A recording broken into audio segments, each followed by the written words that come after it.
Hi, my name is Catherine, and I've been tutoring chemistry for over 20 years. And because I'm a tutor, I understand what the gaps are between what most professors are teaching and what students are understanding. And I felt that I could best address the need by having what I'm going to call homework help. Um, it's the application of the principles that they teach you to the actual problems. So I figured that you're just going to learn the material really well if we actually go over problems together. So in this section on thermochemistry, particularly coffee cup calorimetry, I have 5 problems that we're going to do together, the different ways that those questions can be asked. And then at the end, I have 5 more problems that you can do on your own with just the answers. And you can try practicing and making sure that you understand the material well. So let's get into the first problem. So in the first problem, we have magnesium sulfate and we have 10 grams of it. And it is added to 100 grams of water at 25 degrees C. And we're given the information like the specific heat of the solution and the what they call the enthalpy of dissolution. And what we're asked is what's the final temperature, right? That's like the points. That's the highlights of what they're looking for. So I always feel it's good to like write out your formulas and write things down as you find them. Okay, so let's get started with this. So the first thing we're going to have to look at is the fact that in a system, the Q1 is going to be equal to the negative Q2. And that makes sense. It's like if something is losing heat, it's going to be giving it to something else, right? Or if something is gaining heat, it has to come from somewhere. So that's just Q1 is equal to negative Q2. So here, the heat of dissolution is going to give out energy that the water is going to absorb, okay? So what we're going to do is we need to find out what the energy from that dissolution is and then find out what temperature change does that do to the solution. That's the idea that we're going to look at. So the first thing we're going to do is we're going to figure out how much energy was generated from dissolving the magnesium sulfate into the water.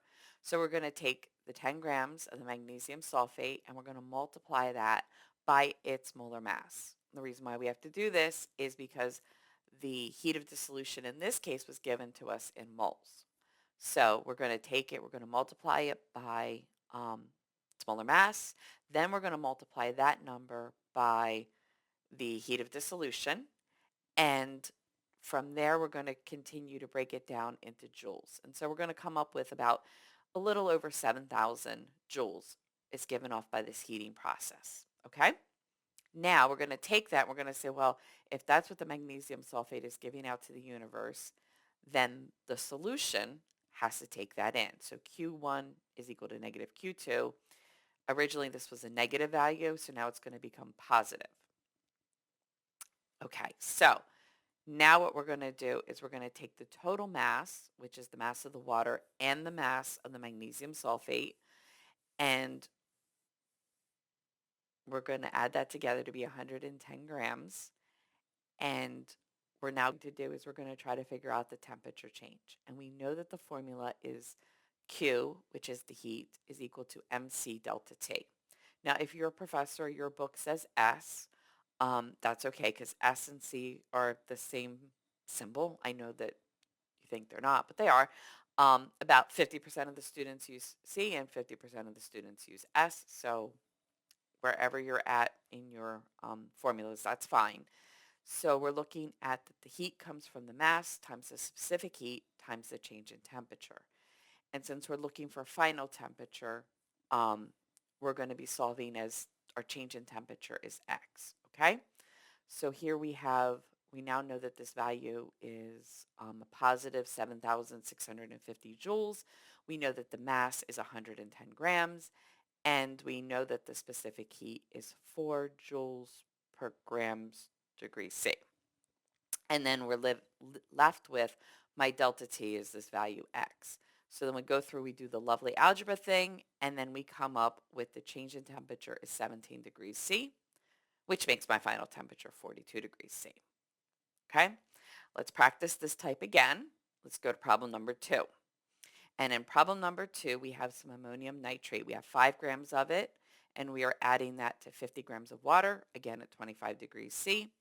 Here we're told that the dissolution energy of dissolution, the heat of dissolution, enthalpy of dissolution, whatever you'd like to call it, is equal to 320 joules per gram.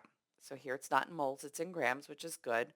And so we're just going to set it up and find out um, what this energy that is given off is. And it's a positive value. It's going to come out to 1600 joules.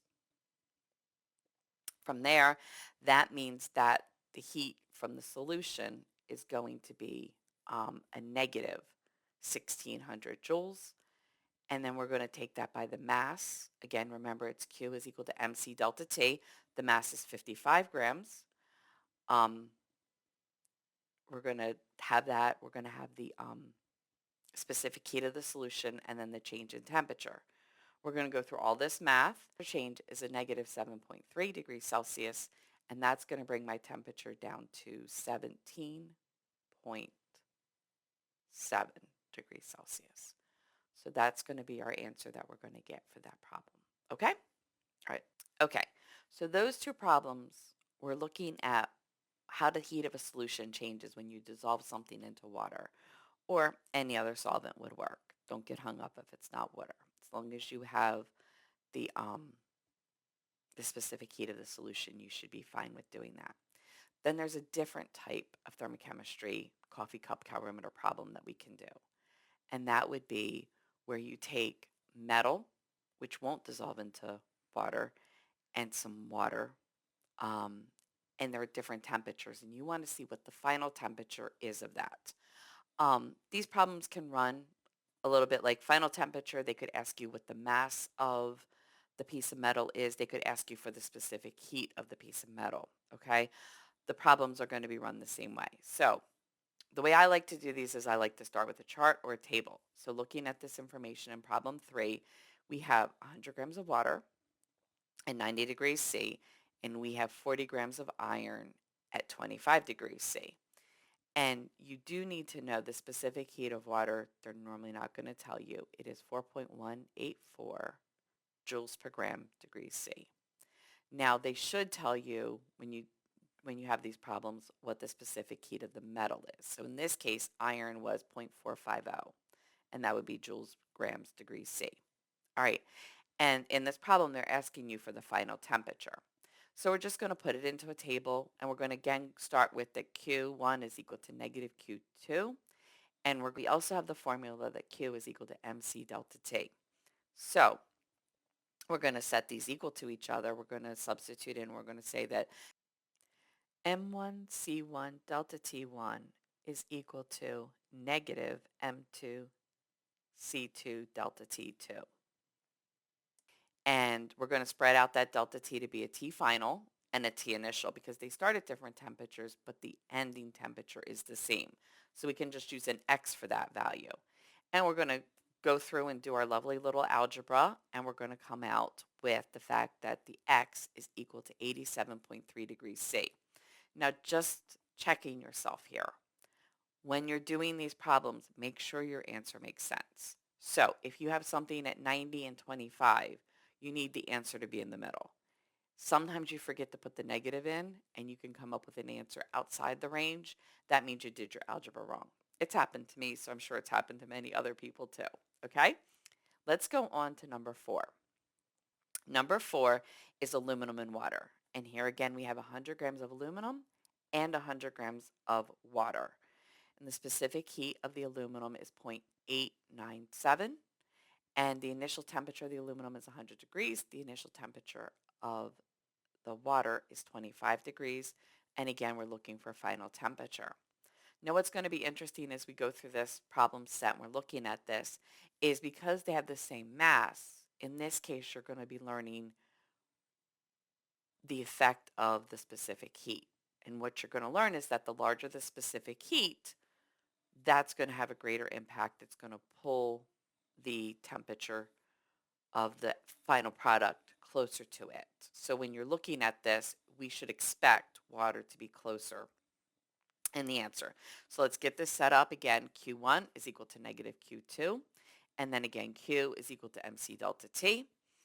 And then we're going to spread that out. We're going to say M1 C1 delta T1 is equal to negative M2 C2 delta T2.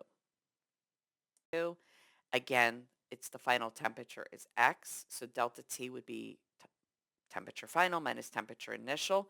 So we're going to put X's in for temperature final, and we're going to solve for X using algebra. And we are indeed going to come up with the temperature is closer to the water starting temperature, that my final temperature is 38.2 degrees C. Okay? All right, now we're going to get into our fifth problem. We're going to be trying to calculate what is the specific heat of a metal. And in this case, we have gold, because why not?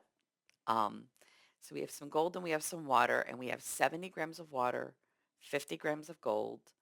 We know the specific heat of water is 4.184, and we're told that the initial temperature of the water is 95 degrees, the initial temperature of the gold is 25 degrees, and that the final temperature of the system is 93.5 degrees Celsius. So we're going to put a table out, and we're going to end up calculating what the change in temperature is. And that change in temperature for the water is a negative 1.5. And for the gold, it's a positive 68.5 degrees. So we're going to just plug this in again, that Q1 is equal to negative Q2, and that Q is equal to MC delta T. M1 C1 delta T1 is equal to negative M2 C2 delta T2. So that the first is equal to the negative of the second.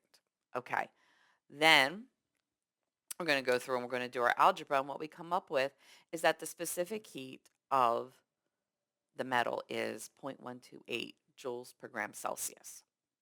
So now what I'm going to do is I'm going to give you a slide with 5 extra problems. They're very similar to the ones we just did, and I'm giving you the answers.